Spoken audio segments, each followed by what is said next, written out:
it's just simply practicing something to the point where your hands 3 moves are moving so quickly and so smoothly, and is it misdirection as well? No, you could be burned. You could have cameras up. You could do no.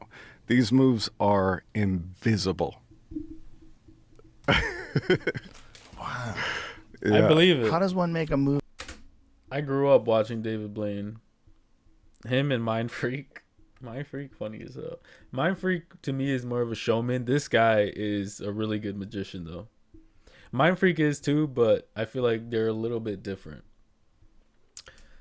But yeah, this dude, man, what has he been doing all this time? He's done some crazy stunts. So I'm sure he's past those days.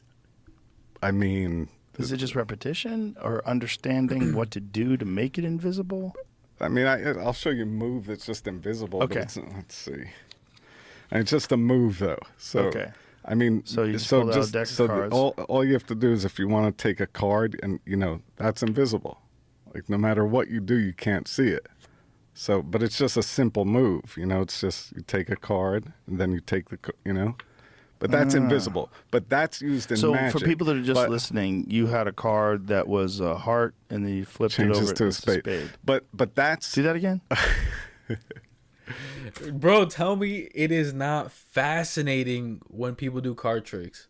Like, especially if you have, like, no idea as to how to do something like that. I don't know why it's so fascinating. It's a talent. It's a talent to have sleight of hand like that. So you just take a card, you do like that, and then you do that, and then it's there. What the then you do that. But what I'm saying is that's used by magicians. But imagine this beyond in a whole nother way that you cannot see anything. My friend, I can't see anything. But my friend has been working on a move for years and years that he's never going to use. That only I think one other person besides him in the world can do, and he was written up by every magician, not every magician, but lots of magicians were really upset saying that move is impossible. There's no way to do it and I watched it with my own eyes many times. And as soon as I pulled out my camera, I was like, could I film it? He put the cards away and I never saw it again. Really? Can we film that? Can we film you doing that so we can play it back in slow motion? Man, you just doing that? Yeah, I will. Right now? In a little bit. In a little bit. Hey man, like, what do you mean? Why are you asking all these questions? They got to keep their secrets. Jamie, what's this little bitch shit? What's he doing? Jamie's got 2 cameras on you now. He's hip to it. Oh, I see. You couldn't see it. Yeah, I'll do it. I'll do it in a bit though. Okay. Yeah. Why in a bit? Well, sure, I could do it now. Okay. But it's just a move. Okay, hold on a second. It's actually my favorite move though. But it's just this. You take a card and then you take the card and do that. It's just a move. Do it again? Yeah, but he did it slow for him, and he's still asking, do it again.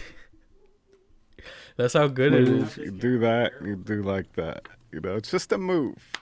But I'm just saying, like, there's so many moves that are so relevant and that are so amazing if you want to be a card cheat, where you do this with such precision that nobody could ever detect it. Have you ever done that playing poker just to blow people's minds? Yeah, when I was like 18, I went to one of my friends' college games, and I cheated everybody just to see if I could. But then I returned all their money. I said, guys, I'm a magician. I just cheated everybody here. But I just wanted to prove, and I told my friend whose house it was that the game was in. Thank God you did that. But that must have been blown them away, though. Yeah. Most people think, I'm watching But also, hands. nobody knew that I was a magician. Right. Like all my friends growing up, only my best friends knew that I did magic. I went through the silly phase of like trying the ridiculous tricks, like an appearing cane. I was like 11, and I did this thing where a cane appears and went pop my eye out. I had to work. Yeah, it was like I scratched my cornea. I couldn't use my.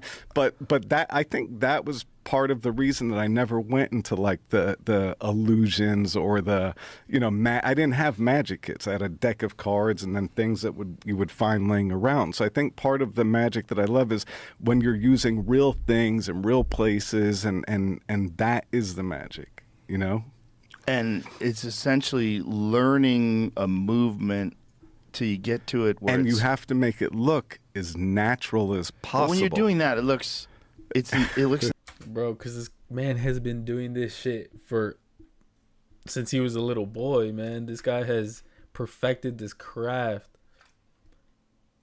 It's insane. insane because it doesn't make any sense. He literally said the same shit. It's insane, bro.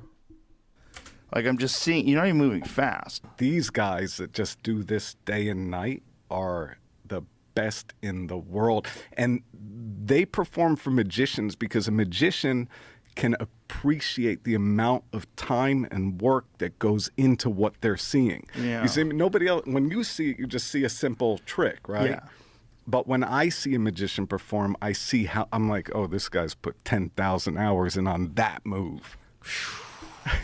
How many hours do you think you put in on that simple trick? that Oh, you just did? that's my whole life. That's been forever. That's my whole life. That's like that started with my best friend, who's my mentor, also that showed me the correct way to do it when I was like 18, and then I think I was with him at a card thing in Cleveland a week ago, and he still corrected me. Wow. Yeah. Wow.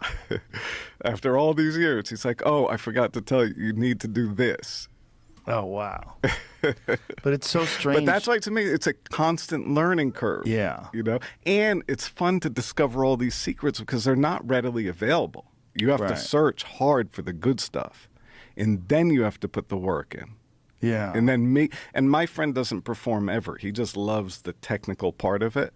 But then I have to now learn how to perform it. And then I go out and fail over and over and over. I could only imagine just going out to do magic, and then, like, people are gonna think that it's gonna work every single time. You're gonna go up to someone, you're gonna be like, I know how to, or let me show you a magic trick. They're gonna automatically assume that you know what you're doing, and then just failing, that shit is embarrassing. But you know what? That's what trial and error is. And then eventually it starts to become decent, and then eventually it becomes something I'm happy about. I mean, I'm never fully happy. I'm always like tweaking, you know. Did you film yourself initially to make sure that you couldn't see yourself doing these things? No, I like to put myself in the hot seat, and I like to just go out there, perform it, and then fail, and then learn from that. But yeah, it would be better to set up a camera, film yourself, watch it 1,000 times, sure. In the beginning, did you have a lot of people that busted you? Like, I see what you're doing. Well, the good thing about being a magician is nobody knows where it goes. So at the end, you can always curve, and that's like jazzing. That makes sense. So even yeah. if you're off, you can still go. You can improvise. Yeah, which is probably like fighting, right? Like you're in a weak position, but you can Right. You can adjust. And improvise. Yeah. And that's what I think. I never even thought about it like that. Mid fucking trick, they fuck up and they're like, fuck. How could I turn the first part into a complete magic trick after I already fucked up? Damn. I think makes a magician really great as well. The ability to. Yeah, to just keep turning. Yeah. Keep turning, you know. Interesting. And if you have enough tricks up your sleeve, you can almost like have them believe that the first couple ones. Well, it's all, or it's all part. Yes. The outcome, yeah. But I fumbled before, but then I just keep going. It's like bombing on stage, or like fucking a joke up, and then. Yeah, but bombing on stages, that's where you learn. That's like where you learn the most. So every time I've been on stage and everything is like a disaster, that's always the biggest learning curve. Exactly, bro. That's what I say all the time. Well, not exactly like that, but you really just got to go out and just do stuff. And you know what? Sometimes you might get lucky and you might not fail. But there's always going to be times, for sure, there's always going to be times where not everything goes your way or something just completely fails. But that's exactly what he means by you just learn from it. And you know what? Look at him now, doing some crazy shit. Joe Rogan needs to fucking slow-mo his camera. He needs to see multiple times what he's doing with his hands. So, yeah.